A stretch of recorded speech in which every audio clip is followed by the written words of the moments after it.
We economic hitmen really have been the ones responsible for creating this first truly global empire.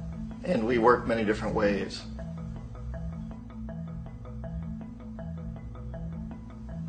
But perhaps the most common is that we will identify a country that has resources our corporations covet, like oil, and then arrange a huge loan to that country from the World Bank or one of its sister organizations. But the money never actually goes to the country. Instead, it goes to our big corporations to build infrastructure projects in that country, power plants, industrial parks, ports, things that benefit a few rich people in that country, in addition to our corporations, but really don't help the majority of the people at all. However, those people, the whole country is left holding a huge debt.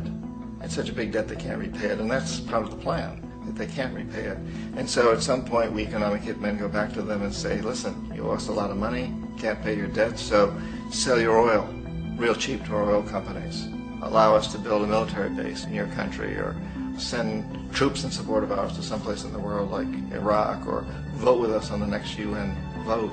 To have their electric utility company privatized and their water and sewage system privatized and sold to U.S. corporations or other multinational corporations. So there was that whole mushrooming thing, and it's so typical of the way the IMF and the World Bank work. That you put a country in debt, it's such a big debt it can't pay it, and then you offer to refinance that debt and pay even more interest.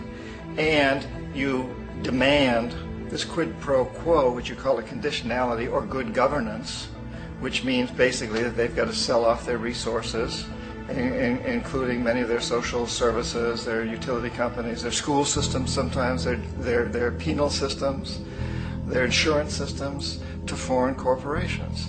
So it's a double, triple, quadruple whammy.